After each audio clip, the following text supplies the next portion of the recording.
every once in a great while, I will allow myself to get a little bit optimistic, just a little bit, about this offense. And then I remember that Matt Canada's still here. Good morning to you. Good Tuesday morning. I'm Dejan Kovacevic of DK Pittsburgh Sports.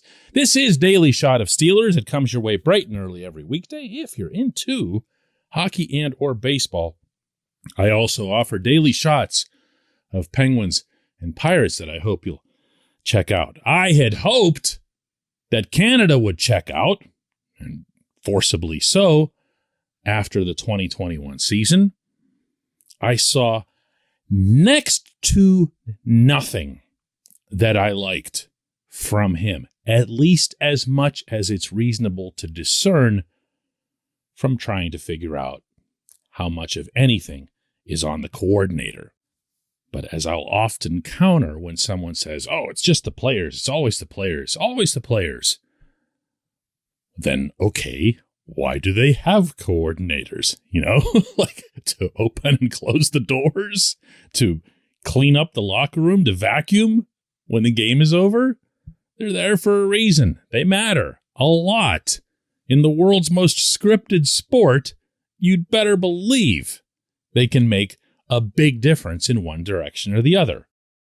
And what I saw from Canada in 2021 was a coordinator who started out trying to run his offense and all of his little misdirections and everything else that didn't really seem to phase NFL defenses the way they would college kids. I saw him unable to make an impact with the offensive line that he had. And once more, it's difficult to say which one is which and how much of that goes to Adrian Clem, how much of that goes to Kevin Colbert and Mike Tomlin for not having even gotten the many offensive linemen. But the coordinator does work in concert with the O-line, especially when you're talking about misdirections and a lot of movement. And oh, by the way, drafting a running back in the first round. You knew this was going to be a big deal. Never materialized. The running game never materialized. There weren't any deep throws, and here again, it's easy to blame somebody else. Ben Roethlisberger didn't want to throw deep. Okay, then somebody explain what happened in Minneapolis when Ben did throw deep, and to great effect. That wasn't the only game that he did it in. Was he overruling the coordinator? Was he calling his own plays? X's and O's drawn up in the playground sand? We'll never know. We'll never know. The only thing that we do know is that the results were lousy and that there was a visible lack of imagination. And if it was visible, as I believe it was, to me and maybe to you, imagine how visible that was to the people on the other side of the football and the men coaching them. He was a terrible coordinator who replaced a terrible coordinator and got equally terrible results despite arguably having had somewhat better weaponry, at least in terms of having that first-round pick. Najee Harris makes it to the Pro Bowl. Great. Great for Najee. He fought through not only all that non-existent blocking, but also the non-existent coordinator. Otherwise, pretty much a catastrophe from front to finish. And that gets brought back for another year. Why? This portion of Daily Shot of Steelers is brought to you by Point Park University. Choose from nearly 100 career-focused programs leading to bachelor's, master's, and doctoral degrees. Choose when and how you'd prefer to do that studying, whether it's at Point Park's gorgeous downtown Pittsburgh campus, whether it's online, maybe a flexible hybrid format would work best for you. Find out more about all of this at pointpark.edu. But he did get brought back. He's back. And now he's going to be completely out of excuses. I mean 100%.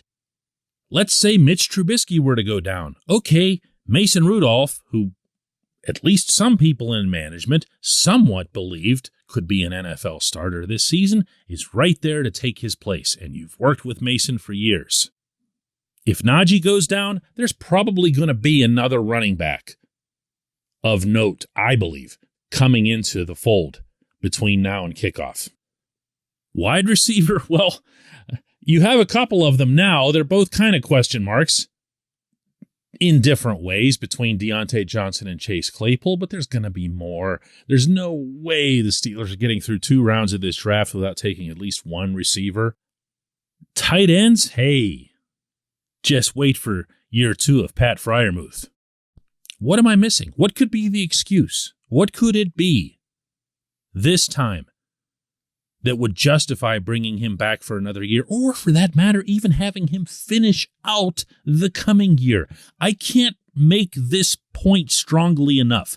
There should be no leash for this particular coach in this setting. All that lack of imagination, all that lack of awareness of what makes an NFL offense successful versus one at the University of Maryland, that's got to end. That's got to be over, like with game 1. There's a big part of me that wishes that Brian Flores was actually brought in as an offensive mastermind instead of one on the other side of the ball. Don't get me wrong. It's great having Flores on the staff. It's great that Terrell Austin's going to have all kinds of support in whatever form in his first year as the coordinator here.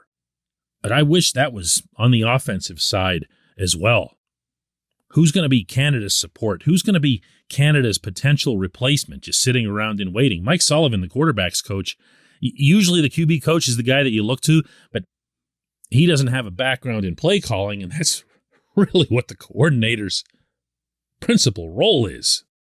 I don't know. I don't mean to be getting, goofy, animated, or weird or whatever in April about the offensive coordinator.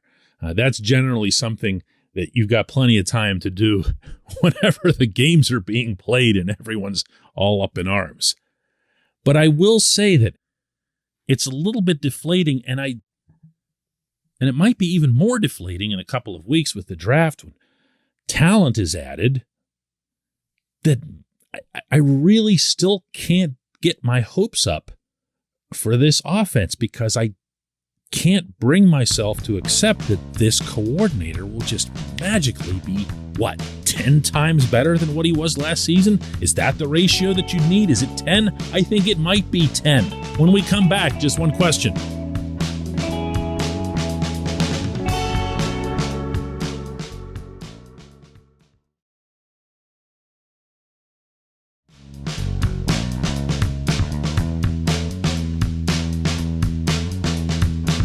Welcome back. Time for J1Q, and today's is brought to you by our friends at Mike's Beer Bar over on the North Shore, right on Federal Street, across from PNC Park. And yes, they're wide open and eager for your business, whether there's baseball and football going on over there or not. More than 80 rotating taps of local craft beer, more than 500 great craft bottles and cans, and more than 350 of those are local. This is our city's preeminent destination for craft beer. Check out Mike's Beer Bar on the North Shore, right across from PNC Park. Today's J1Q comes from Doug, who asks, which, if any, of the following players will be with the Steelers next year with a reduced or reworked contract? And Doug goes on to list 4 names: Stephon Tuitt, Joe Hayden, Terrell Edmonds, Zach Banner. Doug, this is not easy. It's not easy. Each one is obviously very different, so I'll tackle them one at a time. Tuitt, I believe, will be in with a much lower pay rate than what he had previously when he was up into 8 figures. But I do believe, most importantly, that he'll be back. He's not in the Steelers' offices every day this offseason because he has other plans. Terrell Edmonds is a more difficult one. It's going to depend, I believe, on what ends up unfolding with Tyrann Mathieu, whether Mathieu gets the money that he's seeking from some other team, whether he comes down to whatever it is that the Steelers are offering. But it's sure hard to put him into a category where you can say, yeah, he's going to be back. Joe Hayden. Oh, Joe. There's a part of me that would love to see Joe spend the summer learning safety and extending his own outstanding career by an extra few years. But I also can respect and appreciate that Joe went out just now and played corner at a fairly high level. And it's not easy to accept, this goes for any of us in any walk of life, that even though we're doing something really well now, we might not be able to do it as well next year or the year after.